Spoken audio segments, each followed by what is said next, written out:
Welcome to the Talkin VAWLS Network. My name is Boogie Bentley, and it is game day. It is bounce back day. It is bounce back day for this Tennessee football team. I am ready to see how they respond. I don't think I've ever been more ready for a football game than I am tonight when Tennessee takes the field against UTSA. There's been a lot of negativity in this fan base, a lot of negativity on this channel. Somebody said, Boogie, I used to like your channel, but not anymore. It's way too negative. Look, I call a spade, and if you're satisfied with the way that Tennessee played against Austin Peay, or if you're satisfied about being favored by a touchdown against the Gators and getting beat 29-16, I don't know what to tell you. I'm always going to tell it like it is on this channel, so love it or hate it, I'm sorry. That's just the way it is. But Tennessee needs to respond against UTSA today, and we can talk about expectations, right? Going into this year, I said Tennessee was at 9-3. A lot of people felt like Tennessee was going to take a step back because you're losing Hendon Hooker. You're losing Jalen Hyatt. You're losing B.Y. A lot of players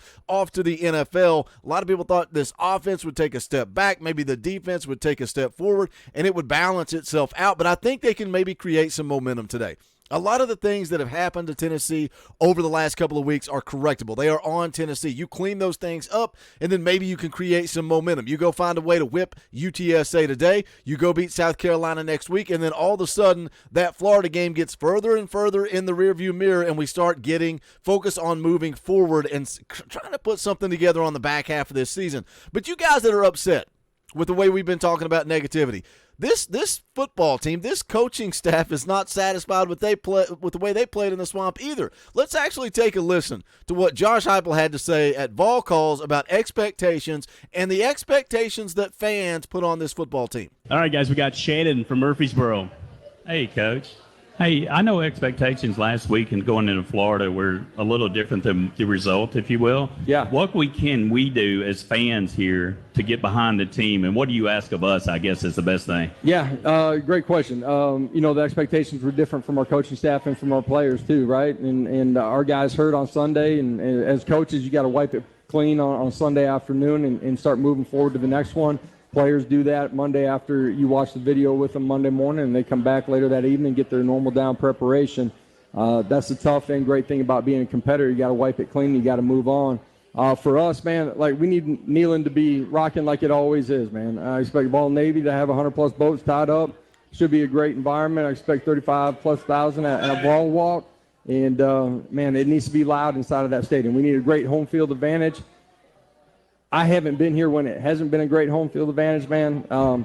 Listen, our fan base, the expectations that they have, we welcome that because that's what we expect of ourselves too. And we're disappointed in last week, but that's last week. And if we hold on to that thing, man, it's going to affect you moving forward. There's a lot of football to be played, a lot of opportunity.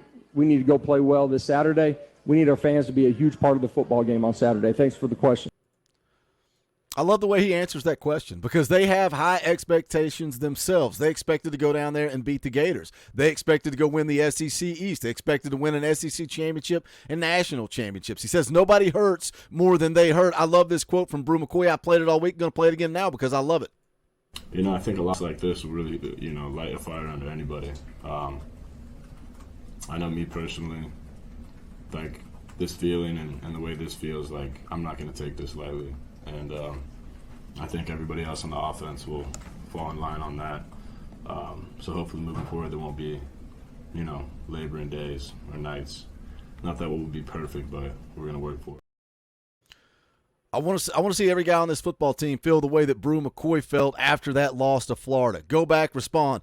Something Josh Heupel talked about was as a competitor, as a football player, you got to wipe it clean immediately after you watch that film, and then you got to start focusing on UTSA and this schedule moving forward. We as fans, we don't have to do that. So we're going to talk about it all week, and it's been a miserable week, and I understand those of you that are frustrated, which is why Tennessee needs to bounce back. I'm going to tell you what I think they need to do on the back half of this video, but do me a favor, smash the thumbs up just below the video. It's quick, free, and easy. It does help this channel. I would appreciate it. Also, if you're new to the Talkin VAWLS Network, welcome.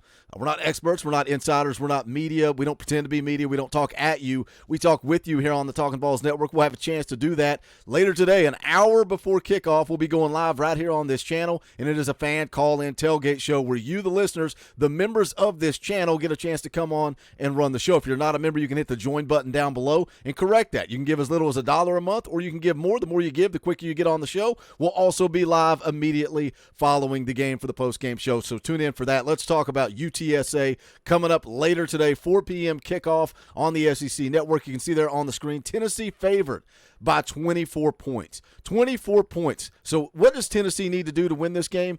They just need to go be themselves. They need to go be themselves and go take care of business when you're favored by 24 points. It is about you. It is not about UTSA. So the things, again, that I talked about earlier, Tennessee, a lot of the mistakes that they have made the last couple of weeks are on themselves. You can clean this stuff up. The big thing that sticks out to me is penalties, right? You had 10 penalties for 88 yards against Austin Peay. You also had 10 penalties for 79 yards against the Gators, and it was the timing.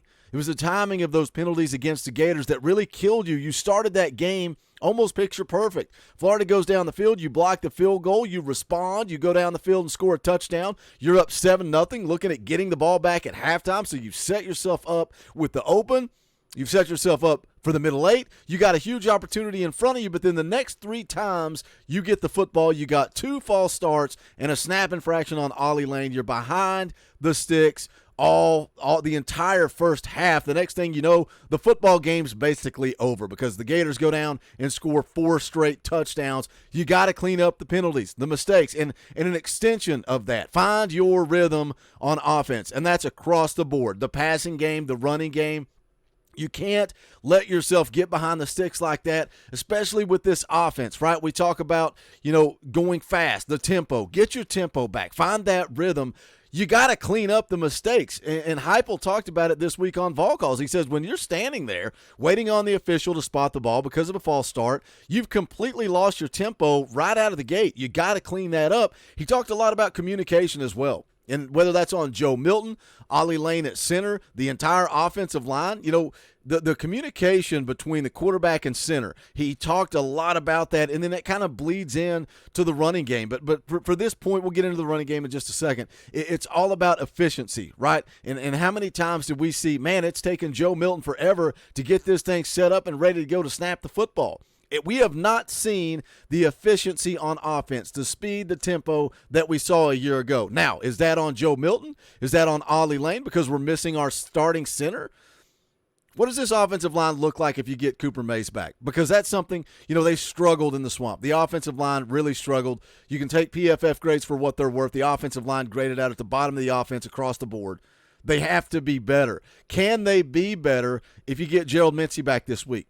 If you get Cooper Mays back this week or next week, you get your 5 guys back, can the offensive line be a little bit better? And then we'll kind of bleed that into running the football. Just be physical. I want to see them physical at the line of scrimmage on both sides of the ball, but particularly running the football, right? The Virginia game, they ran the football for 287 yards. Jalen Wright averaged 9.6 yards a carry. You were balanced. You got 12 carries for Jalen Wright. 13 carries apiece for Jabari Small and Dylan Sampson. And then you move into the Austin Peay game. Where is Dylan Sampson? What is keeping Dylan Sampson off the field? Because even in that Austin Peay game, Jalen Wright, Jabari Small had 13 carries apiece. The team ran for 228 yards. As a team, as a unit, you averaged 7.1 yards per carry. Dylan Sampson only got 3 carries that game.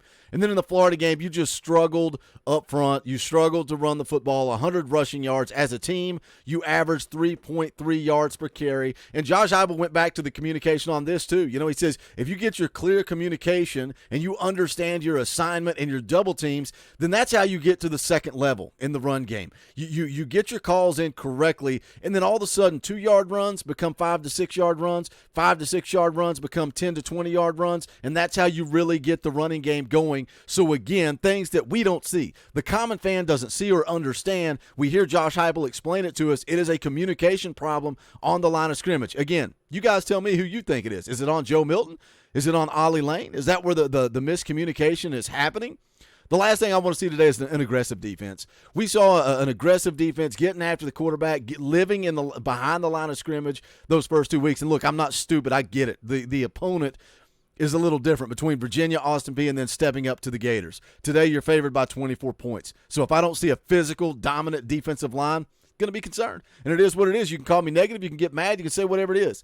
Tennessee should go out and whip some tail today. They should take care of business. It should not even be close. And if we don't see that, it's going to raise a red flag going into that South Carolina game. There's going to be a lot of concern going into that South Carolina game. Be aggressive on defense. Play some man. Get up in their face. Be physical. Be dominant. Be Tennessee. Get back to being Tennessee. I've not seen Tennessee football for 2 weeks. I saw a little taste of it against Virginia. I want to see a whole lot of it tonight against UTSA. You guys jump into the comment section. Let me know your thoughts. What are your thoughts on the overall week, the negativity? Are you satisfied with the way this team has played the last couple of weeks, or do you understand why Boogie's shooting straight and people think that this channel's all of a sudden become negative? Man, it's real easy when you're winning football games to get on here and cheer and rah-rah and go team. But when adversity hits and the team struggles, it ain't always easy to call it like you see it. So jump into the comments. Let me know your thoughts. As always, smash the thumbs up. On the way out the door, go check out the brand new merchandise at bonfire.com/store/Talkin VAWLS. You want to pick up this brand new merch, you can do it. The link is in the description below. We've got all the old favorites as well, so go check that out. And again, tailgate show coming up an hour before kickoff. We'll go live at 3 p.m. Eastern time. If you want to be a part of that, you want to come on and tell me I've been too negative, you can do that, but make sure you hit that join button down below. Get that membership in. You also get custom Talkin VAWLS emojis. I try to highlight your chats in the post-game show. Always we got a lot of super chats coming in. Sometimes it's hard to get to the regular comments. I try to get as many as I can on the screen to let you guys have a voice in that post-game show. But if not, that's fine. Smash the thumbs up because it's quick, free, and easy. Jump into the comment section. Let's talk some Tennessee football because this is the Talkin VAWLS Network. My name is Boogie Bentley. Go Big Orange.